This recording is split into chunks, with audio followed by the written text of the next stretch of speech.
The key to successful economic policy in small, very open economies like Barbados lies in securing the exchange rate anchor by safeguarding foreign exchange levels. This is according to Governor of the Central Bank, Dr. Delal Warrell. Ryan Broom reports.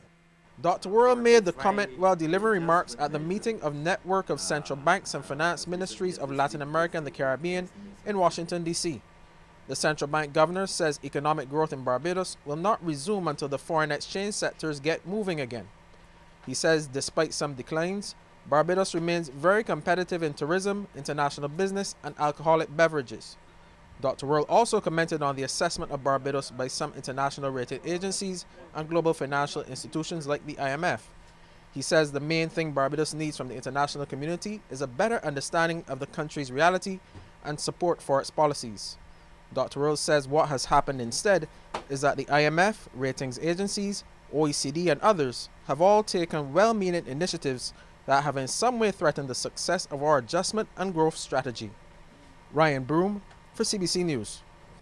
Film production services in Barbados are attracting attention from an increasing list of entities regionally and internationally. This is according to filmmaker and tutor of the Ministry of Culture's Digital Media Film Project, Ramat Jean-Pierre. He says the project has been making significant strides in this regard and participants are producing high-quality work. The opportunities have been good. So far, I mean, I've been blessed with working on many international productions, and every time you work on an international production, you make a name for yourself. Like I said in the room, I always tell my students, you're only as good as your last job. And, you know, basically every international production I do, people end up contacting me after the production. The filmmaker says it is the video editing services in particular that are increasing in demand. A big part of it is editing. Right? A lot of people, especially people in New York, that's how we got the job at Wall Street Rocks. In New York, it's very fast-paced, as people know. So people want a place where they can just send their footage and they will get it back in 2 to 3 days, rather than being in New York where everybody is just, you know, moving fast all the time. So we get a lot of editing work here. You know, we've been receiving a lot of footage from overseas, and the students have been doing a great job. Here's a look at how stocks traded on selected exchanges across the region.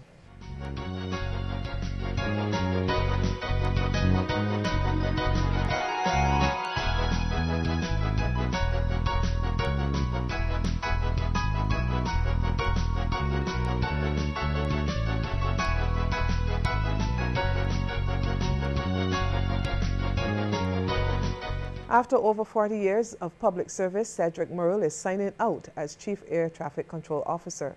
The journey for Cedric, or Ceddy as he is affectionately known, started on November 1st, 1972. He started off as an air traffic control cadet and rose to the ranks of his current position.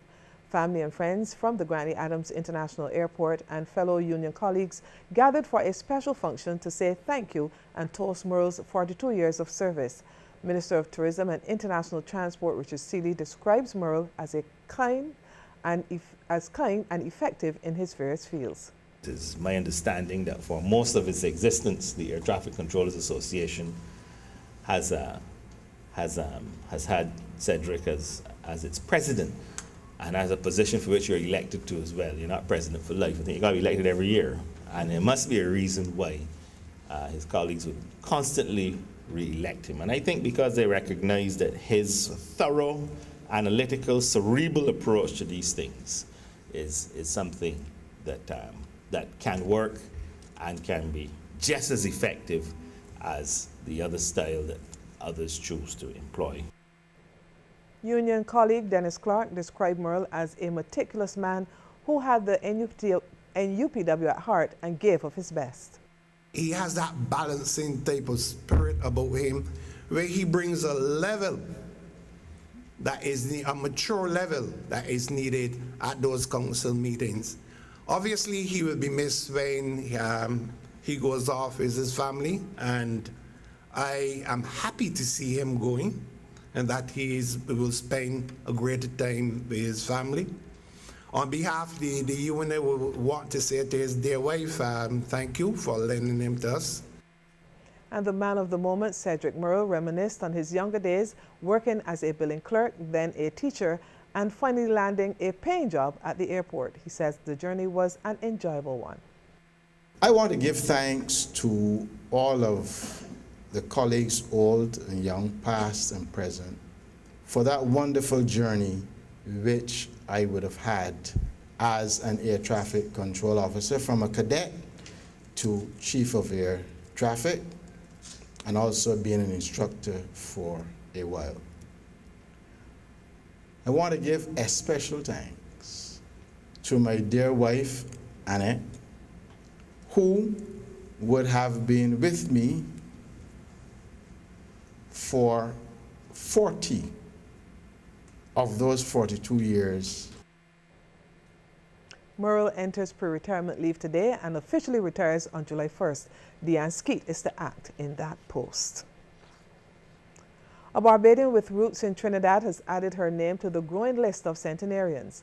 Rose Adeline Wilshire celebrated the milestone today at her Villa Panorama West Ridge St. Michael home, along with Governor General Sir Elliot Belgrave, family and friends.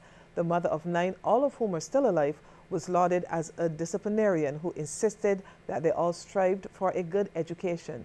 She migrated to Barbados from Trinidad when she was 12, marrying Barbadian Wilbert Wilshire. 76-year-old Dr. Winthrop Wilshire is her third son, and he fondly recalled growing up.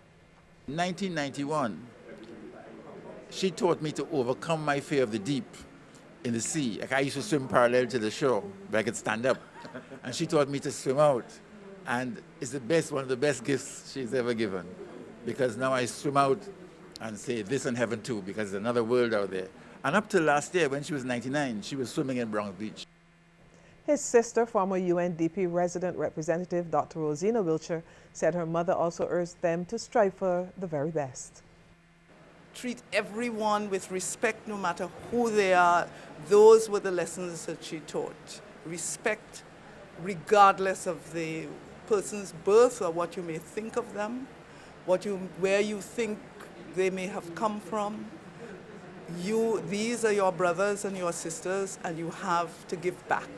So that has been the message of our lives.